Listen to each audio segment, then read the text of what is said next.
Everyone, आज हम सीखने वाले हैं एक बहुत ही इंटरेस्टिंग टॉपिक को, जब कोई काम हम अपनी मर्जी से करते हैं और जब कोई काम हम मजबूरी में करते हैं। आज हम सीखने वाले हैं इनके बीच के डिफरेंस को। गाइस, बहुत सारे लोग इन दोनों टाइप्स के सेंटेंसेस को सेम समझ लेते हैं, लेकिन आज की क्लास के बाद आपको क्लियर समझ में आ जाएगा कि दोनों में क्या फर्क होता है और इंग्लिश में हम इस तरह के सेंटेंसेस को कैसे ट्रांसलेट करते हैं। मैं आपको सब कुछ स्टेप बाय स्टेप समझाऊंगी, मीनिंग, हेल्पिंग वर्ब्स और करेक्ट सेंटेंस फॉर्मेशन के साथ, सो दैट आप इस क्लास के एंड तक खुद ही हर सेंटेंस को ट्रांसलेट कर पाए। तो चलिए स्टार्ट करते हैं आज की क्लास। गाइस, स्क्रीन पर आपको कुछ सेंटेंसेस दिख रहे हैं। अगर आप इन सेंटेंसेस को सही से ट्रांसलेट कर पा रहे हैं, then trust me guys, your English is excellent. आपकी बेसिक्स बहुत स्ट्रांग है, बट जिनको भी थोड़ी सी भी प्रॉब्लम आ रही है इन सेंटेंसेस को ट्रांसलेट करने में, आप बिल्कुल मत घबराइए। बस ध्यान से पूरे वीडियो को एंड तक देखिए। मैं बहुत सिंपल वे में आपको एक्सप्लेन करने वाली हूँ। सो गाइस, सबसे पहले हम इन सेंटेंसेस के बीच में डिफरेंस को देख लेते हैं, समझ लेते हैं। तो देखिए, यहाँ पर दो तरह के सेंटेंसेस लिखे हुए हैं। सबसे पहला सेंटेंस है मुझे जाना है और दूसरा सेंटेंस है मुझे जाना पड़ता है। तो देखिए, इन दोनों सेंटेंसेस में जाने का काम हो रहा है ना, लेकिन ये दोनों सेंटेंसेस बहुत अलग हैं। पहले वाले सेंटेंस में कहा गया है कि मुझे जाना है, मतलब मेरी मर्जी है, मुझे अपनी इच्छा से जाना है, और दूसरे वाले सेंटेंस में कहा गया है कि मुझे जाना पड़ता है, मतलब मेरा मन नहीं है, मेरी इच्छा नहीं है, फिर भी मुझे जाना पड़ता है। तो इस सेंटेंस में हम अपनी मजबूरी को बता रहे हैं कि मेरा मन नहीं है, फिर भी मुझे जाना पड़ता है। तो ऊपर के चारों सेंटेंसेस और नीचे के चारों सेंटेंसेस में मेजर डिफरेंस यही है कि ऊपर के चारों सेंटेंसेस में हम अपनी इच्छा बता रहे हैं और नीचे के चारों सेंटेंसेस में हम अपनी मजबूरी दिखा रहे हैं। तो गाइस, दो अलग अलग तरह के सेंटेंसेस हैं। एक में हम अपनी इच्छा बता रहे हैं और दूसरे में हम अपनी मजबूरी बता रहे हैं।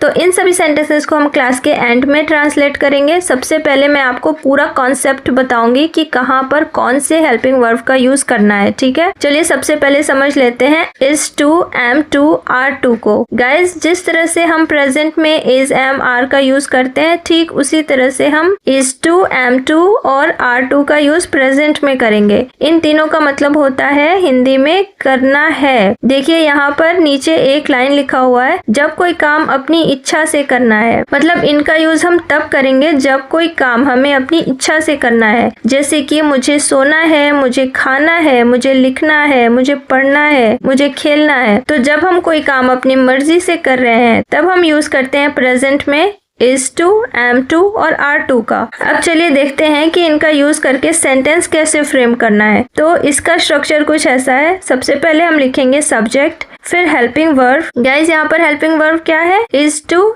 M to, are to. उसके बाद आएगा V1 यानी कि वर्ब की फर्स्ट फॉर्म और लास्ट में ऑब्जेक्ट। देखिए, इंग्लिश ग्रामर का रूल होता है कि जब भी इंग्लिश में टू आता है तो उसके बाद हमें वर्ब की फर्स्ट फॉर्म का ही यूज करना होता है। तो यही एक स्ट्रक्चर है जो आपको थोड़ा सा ध्यान में रखना है कि सबसे पहले सब्जेक्ट आएगा, फिर हेल्पिंग वर्ब आएगा, फिर वर्ब की फर्स्ट फॉर्म आएगी और लास्ट में आएगा ऑब्जेक्ट। चलिए अब देख लेते हैं कि इज टू, एम टू और आर टू का यूज किस सब्जेक्ट्स के साथ करना है। तो देखिए, एम टू का यूज होता है सिर्फ और सिर्फ आई के साथ। जैसे हम एम का यूज करते हैं ना आई के साथ में, बिल्कुल वैसे ही एम टू का यूज हम सिर्फ और सिर्फ आई के साथ करेंगे। इज टू का यूज हम सिंगुलर सब्जेक्ट्स यानी कि ही, शी, इट या किसी के नाम के साथ करेंगे। और आर टू का यूज होता है प्लूरल सब्जेक्ट्स के साथ, जैसे कि यू, वी, दे। चलिए एग्जाम्पल से समझते हैं। तो पहला सेंटेंस है मुझे अंग्रेजी सीखनी है। तो इस वाक्य में हम क्या बता रहे हैं? इस वाक्य में हम अपनी इच्छा बता रहे हैं कि मेरा मन है कि मुझे अंग्रेजी सीखनी है। तो इस तरह के सेंटेंसेस को बनाने के लिए हम यूज करेंगे इज टू, एम टू और आर टू का। और इनका यूज कब करेंगे? प्रेजेंट में। चलिए अब जल्दी से इन सारे सेंटेंसेस को ट्रांसलेट कर लेते हैं। पहला सेंटेंस है मुझे अंग्रेजी सीखनी है। तो इस सेंटेंस में सब्जेक्ट क्या है? आई। मैं अपनी बात कर रही हूँ ना कि मुझे अंग्रेजी सीखनी है, और हमने अभी अभी सीखा है कि आई के साथ हम यूज करते हैं एम टू का। अब देखिए, सब्जेक्ट हो गया, हेल्पिंग वर्ब हो गई। अब हम लिखेंगे V1 यानी कि वर्ब की फर्स्ट फॉर्म। तो सीखने की इंग्लिश क्या होती है? लर्न। तो हमें वर्ब की फर्स्ट फॉर्म का यूज करना है, तो हम एज इट इज लर्न लिख देंगे। अब देखिए, मुझे क्या सीखनी है? मुझे अंग्रेजी सीखनी है ना, तो इंग्लिश। यहाँ पर ऑब्जेक्ट है और इसको हम लिख देंगे सबसे लास्ट में। तो सेंटेंस बन जाएगा I am to learn English. मुझे अंग्रेजी सीखनी है। गाइज यहाँ पर मैं आपको एक सेंटेंस देती हूँ आपकी बेटर अंडरस्टैंडिंग के लिए। तो देखिए, मैं अंग्रेजी सीखना चाहता हूँ। तो इस वाक्य में भी हम अपनी इच्छा बता रहे हैं ना, लेकिन ये दोनों सेंटेंसेस अलग अलग तरीके से बनते हैं। जब भी हम ये बोलते हैं कि मैं कुछ करना चाहता हूँ, चाहती हूँ, यानी कि चाहना वर्ड जहाँ पर भी आ जाता है तो वहाँ पर हम यूज करते हैं want to का। तो यहाँ पर इस वाक्य को हम ऐसे ट्रांसलेट करेंगे, I want to learn English। मैं अंग्रेजी सीखना चाहता हूँ और मुझे अंग्रेजी सीखनी है। इसकी इंग्लिश होगी I am to learn English। दोनों ही सेंटेंसेस में इच्छा बताई जा रही है, लेकिन दोनों ही सेंटेंसेस अलग अलग हैं। अगला है, उससे तुमसे बात करनी है। तो इस सेंटेंस में भी इच्छा बताई जा रही है ना, मतलब उसका मन है तभी तो उसे तुमसे बात करनी है ना। तो यहाँ पर सब्जेक्ट क्या है? उसे, मतलब वो लड़का भी हो सकता है और लड़की भी हो सकती है। तो यहाँ पर हम ही ले लेते हैं। अब जैसे ही हमने ही लगाया उसके बाद हम लगाएंगे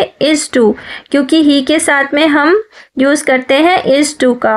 अब बात करने की इंग्लिश होती है talk, और बात किससे करनी है? तुमसे बात करनी है। तो लिखेंगे talk to you। तो पूरा सेंटेंस बन जाएगा he is to talk to you। उसे तुमसे बात करनी है। अगला देखिए, हमें सेब खाने हैं। यहाँ पर भी हमारी इच्छा है, हमारा मन है कि हमें सेब खानी है। तो यहाँ पर सब्जेक्ट क्या है? हमें। अब देखिए, हम दो भी हो सकते हैं और दो से ज्यादा भी हो सकते हैं, और जब भी सब्जेक्ट दो या दो से ज्यादा होता है यानी कि प्लूरल होता है, तब वहाँ पर हम यूज करते हैं are to का। और खाने की इंग्लिश होती है eat।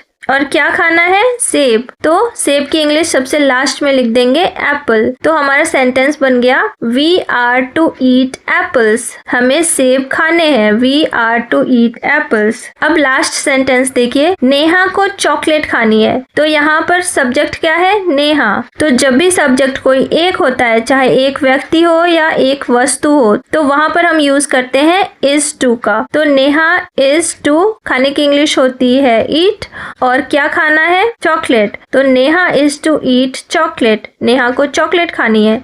सो गाइज, आपने देखा कितना इजी है इस तरह के सेंटेंसेस को बनाना। बस आपको सब्जेक्ट के अकॉर्डिंग सही हेल्पिंग वर्ब का यूज करना है। चलिए अब देख लेते हैं was to और were to। तो इन दोनों का हिंदी में मतलब होता है करना था, यानी कि पास्ट में हमें हमारी इच्छा से कोई काम करना था, तब हम यूज करेंगे was to and were to का। और इसका स्ट्रक्चर कुछ ऐसा है गाइज, यहाँ पर भी स्ट्रक्चर सेम ही रहेगा, यानी कि subject plus helping verb plus V1 यानी कि वर्ब की फर्स्ट फॉर्म प्लस ऑब्जेक्ट। यहाँ पर हेल्पिंग वर्ब बस was to और were to होगा। अब चलिए ये समझ लेते हैं कि was to और were to का यूज किस सब्जेक्ट्स के साथ करना है। तो देखिए, was to का यूज हम करते हैं I, he, she, it और नेम्स के साथ, और were to का यूज होता है प्लूरल सब्जेक्ट्स के साथ, जैसे कि you, we, they के साथ। चलिए एग्जाम्पल से समझते हैं। तो सबसे पहला सेंटेंस है, मुझे स्कूल जाना था, यानी कि पास्ट में मेरी इच्छा थी, मेरा मन था, मुझे स्कूल जाना था। तो यहाँ पर जितने भी सेंटेंसेस दिए गए हैं ना, जैसे कि मुझे स्कूल जाना था, तुम्हें सोना था, उससे पढ़ाई करनी थी, मुझे फुटबॉल खेलना था, तो ये सारे सेंटेंसेस इच्छाओं को बता रहे हैं। और कौन सी इच्छा? पास्ट की इच्छा की बात हो रही है। तो इन सेंटेंसेस को बनाने के लिए हम यूज करेंगे was to and were to का। तो देखिए, सबसे पहला सेंटेंस दिया गया है यहाँ पर कि मुझे स्कूल जाना था। तो यहाँ पर सब्जेक्ट क्या है? I, और I के साथ में हम यूज करेंगे was to का। और जाने की इंग्लिश होती है go, और कहाँ जाना था? स्कूल जाना था। तो सेंटेंस कुछ ऐसा होगा, I was to go to school। मुझे स्कूल जाना था। दूसरा सेंटेंस देखिए, तुम्हें सोना था। तो इस सेंटेंस में सब्जेक्ट है you, और you के साथ में हम यूज करते हैं were to का। तो लिखेंगे were to, और सोने की इंग्लिश होती है sleep। तो कंप्लीट सेंटेंस बन जाएगा you were to sleep। तीसरा सेंटेंस है, उससे पढ़ाई नहीं करनी थी। तो यहाँ पर सब्जेक्ट है उसे, यानी कि अगर कोई लड़का है तो ही लिखेंगे, और अगर कोई लड़की है तो she लिखेंगे। तो यहाँ पर हम she ले लेते हैं, और she के साथ में हम यूज करेंगे was to का। अब देखिए, क्योंकि ये एक नेगेटिव सेंटेंस है, बीच में नहीं आ गया है, तो इसलिए यहाँ पर हम not लगाएंगे। लेकिन ये ध्यान में रखिए कि not कहाँ पर लगाना है। तो देखिए, not हम लगाएंगे was और to के बीच में। तो सेंटेंस बनेगा he he was not to और पढ़ने की इंग्लिश होती है study, तो he was not to study, उसे पढ़ाई नहीं करनी थी, he was not to study। अब लास्ट सेंटेंस देखिए, मुझे फुटबॉल खेलना था। अब इस सेंटेंस को इंग्लिश में कैसे बोलना है ये मैं आपको नहीं बताऊंगी, आप मुझे बताएंगे कमेंट बॉक्स में, सो दैट मुझे पता चल सके कि आपको समझ में आ रहा है या नहीं। तो आंसर जरूर करना। सो गाइज, अभी तक हमने सीखा कि अगर हमें अपनी इच्छा से कोई काम करना है प्रेजेंट में तो हम is to, am to और are to का यूज करेंगे, और अगर पास्ट में अपनी इच्छा से कोई काम करनी है तो was to या were to का यूज करेंगे। अब चलिए देख लेते हैं कि जब कोई काम हमें मजबूरी में करनी होती है तब हम उन सेंटेंसेस को इंग्लिश में कैसे ट्रांसलेट करते हैं। तो चलिए इसे भी समझ लेते हैं। तो देखिए, जब कोई काम हमें मजबूरी में करना पड़ रहा है तब हम कौन सी हेल्पिंग वर्ब का यूज करेंगे। तो देखिए यहाँ पर हम 3 सिनेरियो लेकर चलेंगे, पहला प्रेजेंट, फिर पास्ट एंड देन फ्यूचर। तो देखिए, जब हमें कोई काम प्रेजेंट में मजबूरी में करना पड़ता है तब हमारे पास 2 हेल्पिंग वर्ब्स होते हैं, पहला है हैज टू और दूसरा होता है हैव टू। और पास्ट में अगर हमें कोई काम मजबूरी में करना पड़ता था तब हम यूज करते हैं हैड टू का, और फ्यूचर में अगर हमें कोई काम मजबूरी में करना पड़ेगा तब हम यूज करेंगे will have to का। तो आपने देखा कि प्रेजेंट में अगर हमें कोई काम मजबूरी में करना है तो हम यूज करते हैं हैज टू और हैव टू का। पास्ट में अगर हमें कोई काम मजबूरी में करना पड़ता था तब हम यूज करेंगे हैड टू का, और फ्यूचर में अगर हमें कोई काम मजबूरी में करना पड़ेगा तब हम यूज करेंगे will have to का। अब हेल्पिंग वर्ब तो हमने देख लिया, अब चलिए ये देख लेते हैं कि इनका यूज किन सब्जेक्ट्स के साथ करना है। तो देखिए, हैज टू का यूज हम सिंगुलर सब्जेक्ट्स जैसे कि ही, शी, इट और नेम्स के साथ में करते हैं, और हैव टू का यूज आई और प्लूरल सब्जेक्ट्स जैसे कि यू, वी, दे के साथ में होता है। पास्ट में हैड टू का यूज सारे सब्जेक्ट्स के साथ होता है, और फ्यूचर में विल हैव टू का भी यूज हम सभी सब्जेक्ट्स के साथ में करते हैं। चलिए एग्जाम्पल से समझते हैं। तो सबसे पहला सेंटेंस है, मुझे जल्दी उठना पड़ता है। तो ये एक मजबूरी वाला सेंटेंस है ना, कि मेरा मन नहीं है फिर भी मुझे उठना पड़ता है, जल्दी उठना पड़ता है मजबूरी में। तो यहाँ पर सब्जेक्ट है आई, और मजबूरी वाला सेंटेंस प्रेजेंट में कहा गया है कि मुझे जल्दी उठना पड़ता है, मतलब हमें कोई काम प्रेजेंट में करना पड़ता है मजबूरी में, तो हम यहाँ पर यूज करेंगे हैज टू या हैव टू का। अब क्योंकि यहाँ पर सब्जेक्ट आई है तो इसलिए हम आई के साथ में हैव टू का यूज करेंगे, और उठने की इंग्लिश होती है वेक अप और जल्दी की इंग्लिश होती है अर्ली। तो कंप्लीट सेंटेंस बन गया, I have to wake up early, मुझे जल्दी उठना पड़ता है। अगला सेंटेंस देखिए, हमें स्कूल जाना पड़ता था। अब देखिए, ये भी एक मजबूरी वाला सेंटेंस है ना पास्ट का, कि पास्ट में हमें मजबूरी में कोई काम करना पड़ता था, और पास्ट में मजबूरी वाले वाक्य को बनाने के लिए हम यूज करते हैं हैड टू का, और हैड टू का यूज होता है सारे सब्जेक्ट्स के साथ। तो हम यहाँ पर वी के साथ में हैड टू लिखेंगे, और जाने की इंग्लिश होती है गो, और कहाँ जाना पड़ता था, स्कूल जाना पड़ता था, तो यहाँ पर लिखेंगे टू स्कूल। तो पूरा सेंटेंस बन गया, we had to go to school. अगला सेंटेंस है, उसे खाना पड़ता है। तो इस सेंटेंस में सब्जेक्ट है उसे, और उसे के लिए ही या शी कुछ भी ले सकते हैं, तो यहाँ पर हम सब्जेक्ट शी ले लेते हैं, और शी के साथ में हम प्रेजेंट में मजबूरी वाले सेंटेंस में यूज करते हैं हैज टू का, और खाने की इंग्लिश होती है ईट। तो शी हैज टू ईट, उसे खाना पड़ता है, शी हैज टू ईट। अगला है, रोहन को चिल्लाना पड़ता था। तो यहाँ पर सब्जेक्ट क्या है, रोहन, और पास्ट में हम यूज करेंगे हैड टू का। सब्जेक्ट चाहे रोहन हो या कोई भी हो, हमें सारे सब्जेक्ट के साथ में हैड टू का यूज करना है। तो रोहन हैड टू, चिल्लाने की इंग्लिश होती है शाउट। तो रोहन हैड टू शाउट, रोहन को चिल्लाना पड़ता था, रोहन हैड टू शाउट। और लास्ट सेंटेंस है, तुम्हें नौकरी छोड़नी पड़ेगी, यानी कि फ्यूचर में हमें कोई काम करना पड़ेगा। ये मजबूरी है कि ना चाहते हुए भी तुम्हें अपनी नौकरी छोड़नी पड़ेगी। तो इस सेंटेंस में सब्जेक्ट है यू, और फ्यूचर में मजबूरी वाले सेंटेंसेस को बनाने के लिए हम एक ही हेल्पिंग वर्ब का यूज करते हैं, वो भी सभी सब्जेक्ट्स के साथ, और वो है विल हैव टू। तो लिखेंगे यू विल हैव टू, और छोड़ने की इंग्लिश होती है लीव, और क्या छोड़नी है, नौकरी छोड़नी है, तो द जॉब। तो कंप्लीट सेंटेंस बन गया you will have to leave the job, तुम्हें नौकरी छोड़नी पड़ेगी। सो गाइज ये था पूरा कॉन्सेप्ट। हम एक बार फिर से रिकैप कर लेते हैं। तो देखिए, अगर हमें प्रेजेंट में कोई काम अपनी इच्छा से करनी है तब हम यूज करेंगे इज टू, एम टू या आर टू का सब्जेक्ट के अकॉर्डिंग। और अगर हमें कोई काम अपनी इच्छा से करना था पास्ट में तब हम यूज करेंगे वॉज टू या वर टू का। और हमें कोई काम मजबूरी में करना पड़ता है प्रेजेंट में तब हम यूज करते हैं हैज टू या हैव टू का। और अगर पास्ट में हमें कोई काम करना पड़ता था मजबूरी में तब हम यूज करेंगे हैड टू का। और अगर हमें कोई काम फ्यूचर में करना पड़ेगा मजबूरी में तब हम यूज करेंगे विल हैव टू का। तो चलिए अब उन सारे सेंटेंसेस को ट्रांसलेट कर लेते हैं जो हमने देखा था वीडियो के स्टार्टिंग में। तो देखिए, जैसा कि मैंने आपको बताया था कि ऊपर के 4 सेंटेंसेस में हम अपनी इच्छा बता रहे हैं और नीचे के 4 सेंटेंसेस में हम अपनी मजबूरी को दिखा रहे हैं।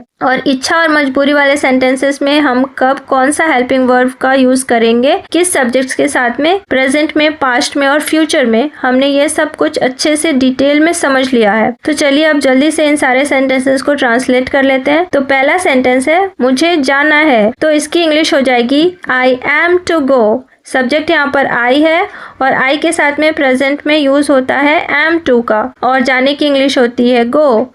तो मुझे जाना है, आई am to go.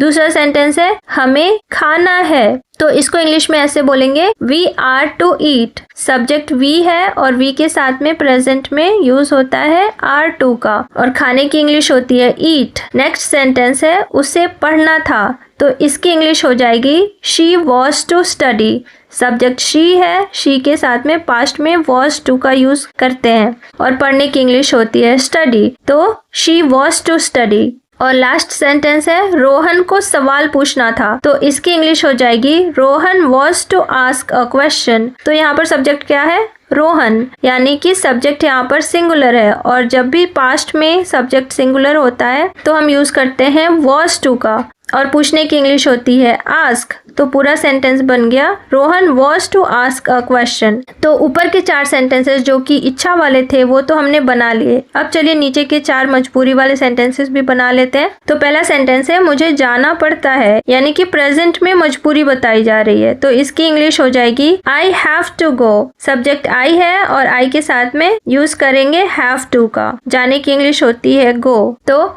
I have to गो, मुझे जाना पड़ता है। दूसरा सेंटेंस है हमें खाना पड़ता है। तो इसकी इंग्लिश होगी we have to eat. Subject है वी और वी के साथ में यूज होता है हैव टू का और खाने की इंग्लिश होती है ईट। अगला है उसे पढ़ना पड़ता था। तो इसकी इंग्लिश होगी she had to study. Subject यहाँ पर शी है और पास्ट में हम एक ही हेल्पिंग वर्ब का यूज करते हैं, वो है हैड टू। तो शी हैड टू स्टडी। और लास्ट सेंटेंस है रोहन को सवाल पूछना पड़ता था। तो इसकी इंग्लिश होगी Rohan had to ask a question. So guys, आपने देखा कि ऊपर के 4 सेंटेंसेस और नीचे के 4 सेंटेंसेस में कितना डिफरेंस है। बट सिर्फ हेल्पिंग वर्ब को चेंज करने से हमारा इच्छा वाला सेंटेंस मजबूरी में बदल जाता है और मजबूरी वाला सेंटेंस इच्छा में। गाइज, करेक्ट इंग्लिश सीखना बहुत जरूरी है सो दैट हम अपनी फीलिंग्स को सही तरीके से सामने वाले तक पहुंचा सके। सो गाइज, वीडियो आपको कैसी लगी कमेंट करके जरूर बताना। See you in the next one. Take care and bye bye.